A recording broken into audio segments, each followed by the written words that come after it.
Welcome to SRK smart study. स्वागत है आपका फिर से एक बार हमारे यूट्यूब चैनल पर। आज की इस वीडियो में हम राजस्थान की कला व संस्कृति से संबंधित महत्वपूर्ण प्रश्नों के बारे में पढ़ेंगे।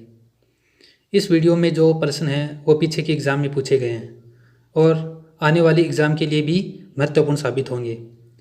बिना देरी किए चलो शुरू करते हैं आज का वीडियो। हमारे सामने पहला प्रश्न है, भारतीय डाक तार विभाग द्वारा जारी फड़ है।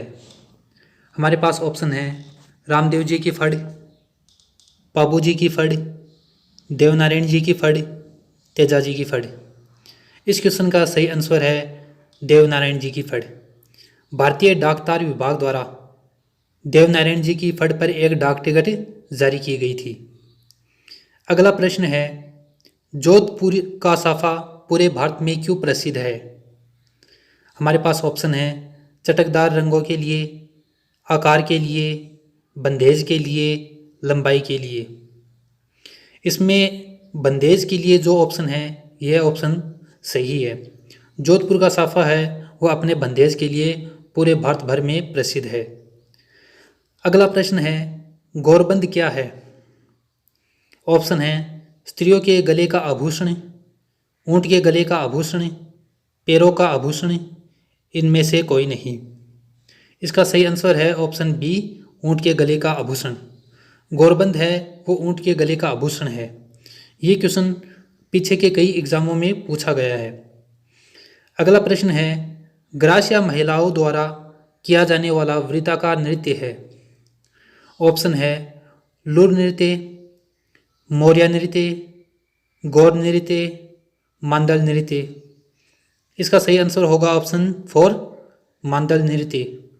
मांडल नृत्य है वो ग्रासिया महिलाओं द्वारा एक गोल आकार में घूमकर किया जाने वाला नृत्य है। अगला प्रश्न है, ग्रियर्सन ने बागड़ यानी डूंगरपुर व बांसवाड़ा में बोली जाने वाली भाषा या बोली को क्या कहा है। ऑप्शन है गुजराती, मेवाड़ी, मालवी, भिली। इसका सही आंसर होगा ऑप्शन 4, भिली। ग्रियर्सन जो एक प्रसिद्ध भाषाविद थे, उन्होंने डूंगरपुर व बांसवाड़ा जो कि भील जनजाति का गढ़ माना जाता है, वहाँ की भाषा को भिली भाषा कहा है। अगला प्रश्न है, सिरावन से तात्पर्य है। हमें बताना है सिरावन क्या होता है। ऑप्शन है ग्रामीण की वेशभूषा ढूंढाड़ क्षेत्र में, ग्रामीण क्षेत्र में कृषकों का सुबह का भोजन, ग्रामीण कृषकों का दोपहर का भोजन, इनमें से कोई नहीं। इसका सही आंसर होगा ऑप्शन बी, ग्रामीण क्षेत्र में कृषकों का सुबह का भोजन, जिसे हम स्थानीय भाषा में कलेवा भी कहते हैं। अगला प्रश्न है, परंपरागत राजस्थानी समाज की विशिष्ट वेशभूषा होती है। ऑप्शन है अंगरखा या अंगरखी, साफा, कुर्ता, धोती। इस क्वेश्चन का सही आंसर है ऑप्शन बी, साफा। साफा राजस्थान की परंपरागत वेशभूषा है।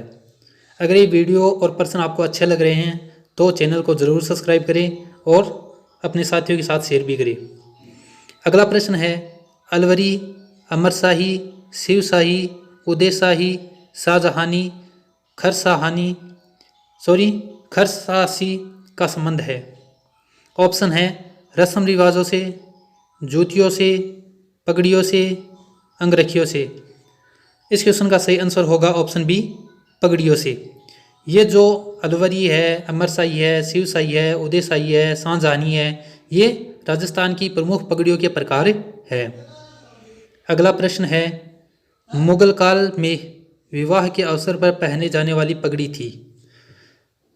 ऑप्शन है छपाई वाली पगड़ी, मोटी पट्टेदार पगड़ी, मोठड़ी की पगड़ी, अंटे वाली पगड़ी। इसका सही आंसर होगा ऑप्शन बी, मोटी पट्टेदार पगड़ी। मुगल काल में विवाह के अवसर पर मोटे पट्टेदार वाली पगड़ी पहनी जाती थी। अगला प्रश्न है, अलवरी, अमरशाही, शिवशाही, ये क्वेश्चन फिर से आ गया है।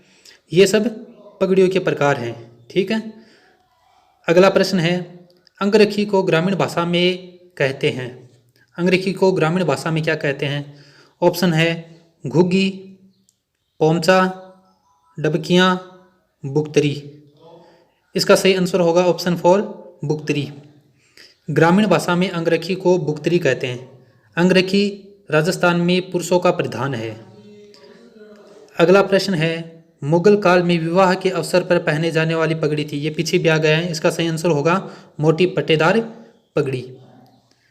नेक्स्ट क्वेश्चन है, मेवाड़ और मारवाड़ में पहने जाने वाली पगड़ी में क्या अंतर होता है। हमारे पास ऑप्शन है, मारवाड़ की पगड़ी सफ़ेद व मेवाड़ की पगड़ी रंगीन होती है। दूसरा ऑप्शन है, अपेक्षाकृत रूप से मारवाड़ी पगड़ी आकार में खड़ी एवं ऊंची होती है। तीसरा ऑप्शन है, मेवाड़ी पगड़ी आकार में ऊंची व बड़ी होती है। ऑप्शन 4 है, इनमें से कोई नहीं। इस क्वेश्चन का सही आंसर होगा ऑप्शन नंबर सेकंड। अपेक्षाकृत रूप से मारवाड़ी पगड़ी है वो आकार में खड़ी एवं ऊंची होती है। अगला प्रश्न है, किस रस्म के अनुसार नए मकान में प्रवेश से पूर्व देवी देवताओं की पूजा की जाती है तथा सगे संबंधियों को खाना खिलाया जाता है। हमारे पास ऑप्शन है, गृह उद्घाटन, ऑप्शन 2 गृह प्रवेश, ऑप्शन 3 नांगल, ऑप्शन 4 इनमें से कोई नहीं। इस क्वेश्चन का सही आंसर होगा ऑप्शन 3 नांगल। जब कोई नया घर बनाता है तो उस घर में प्रवेश से पहले देवी देवताओं की पूजा की जाती है और सगे संबंधियों को, अपने रिश्तेदारों को, परिवार वालों को बुलाकर खाना खिलाया जाता है। इस रस्म को राजस्थानी में नांगल कहते हैं। अगला प्रश्न है, घर से शमशान तक अर्थी या बैकुंठी का दिशा परिवर्तन करते हैं उसे क्या कहते हैं। जब हम किसी अर्थी को ले जाते हैं तो बीच रास्ते में दिशा परिवर्तन करवाया जाता है, उसे क्या कहते हैं। ऑप्शन है, अधैर्य देना, ऑप्शन सेकंड है दिशावर, श्रद्धांजलि, अधेठा। इसका सही आंसर होगा ऑप्शन 4 अधेठा। जो अर्थी को बीच रास्ते में दिशा परिवर्तन करवाया जाता है उसे अधेठा कहते हैं। नेक्स्ट क्वेश्चन है, आदिवासियों में लीला मोरिया संस्कार किससे संबंधित है। लीला मोरिया संस्कार है वो किस संस्कार से संबंधित है। ऑप्शन है, जन्म से, विवाह से, कन्यादान से, मृत्यु से। इस क्वेश्चन का सही आंसर होगा ऑप्शन सेकंड विवाह से। आदिवासियों में लीला मोरिया जो संस्कार है वो विवाह से संबंधित है। हमारे सामने अगला प्रश्न है, मरते समय मुंह में शराब की बूंदें डालने का प्रचलन है किस जनजाति में है। ऑप्शन है, कथोड़ी जनजाति, मीणा जनजाति, कंजर जनजाति, डामोर जनजाति। इस क्वेश्चन का सही आंसर होगा ऑप्शन 4 डामोर जनजाति। डामोर जनजाति में जब किसी का आखिरी समय आता है तो उसके मुंह में शराब की बूंदें डाली जाती है। अगला प्रश्न है, वयोवृद्ध यानी जो वृद्ध आदमी है उसकी मृत्यु के समय शमशान ले जाते समय रास्ते में पैसे अर्थी पर फेंके जाते हैं उसे क्या कहते हैं। ऑप्शन है, न्योछावर, सामेला, उछाल, बिखेर। इसका सही आंसर होगा ऑप्शन 4 बिखेर। जब कोई वृद्ध आदमी की मृत्यु हो जाती है तो उसकी अर्थी पर पैसे उछाले जाते हैं, उसे राजस्थानी में बिखेर कहते हैं। अगर ये प्रश्न आपको अच्छे लग रहे हैं तो वीडियो को ज़रूर लाइक करें और चैनल सब्सक्राइब ज़रूर करें। अगला प्रश्न है, मृतक को शमशान ले जाने के लिए बांस अथवा लकड़ी की अर्थी तैयार की जाती है उसे कहते हैं। ऑप्शन है, स्वर्ग यात्रा, अंत्येष्टि, अर्थी, बैकुंठी। इसका सही आंसर होगा ऑप्शन 4 बैकुंठी। मृतक को शमशान ले जाने के लिए जो बांस व लकड़ी की अर्थी तैयार की जाती है उसे राजस्थानी में बैकुंठी कहा जाता है। नेक्स्ट क्वेश्चन है, पुर्चिया आभूषण पहना जाता है। बताना है कि पुर्चिया आभूषण शरीर के किस अंग पर पहना जाता है। ऑप्शन है, बाजू पर, पैरों पर, कलाई पर, कान में। इसका सही आंसर होगा ऑप्शन 3 कलाई पर। जो पुर्चिया आभूषण है वो कलाई पर पहना जाता है। अगला प्रश्न हमारे सामने है, रेबारी जाति में लोगों को रेबारी जाति के लोगों में दूल्हा किस पशु पर सवार होकर जाता है। रेबारी जनजाति है राजस्थान की एक प्रसिद्ध जनजाति है। जब इसमें किसी लड़के का विवाह होता है तो उसे किस पशु पर सवार होकर ले जाया जाता है? ऑप्शन है घोड़ी पर, बग्गी पर, ऊंट पर, खच्चर पर। इसका सही आंसर होगा ऑप्शन थर्ड, ऊंट पर। रेबारी जनजाति में जब दूल्हा अपने ससुराल जाता है पहली बार तो वह ऊंट पर सवार होकर जाता है। आज के वीडियो का लास्ट प्रश्न है, ग्रासिया जनजाति में मुख्यतः कितने प्रकार के विवाह प्रचलित हैं? ग्रासिया राजस्थान की एक महत्वपूर्ण जनजाति है, उसमें विवाह के कितने प्रकार मुख्य रूप से प्रचलित हैं?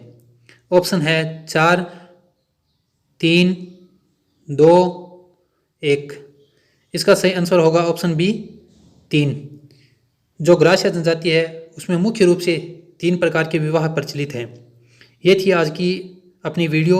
अगर वीडियो में दिए गए प्रश्न आपको अच्छे लगे तो वीडियो को लाइक करें, शेयर करें और कमेंट करके बताएं कि कैसा लगा, और चैनल सब्सक्राइब ज़रूर करें।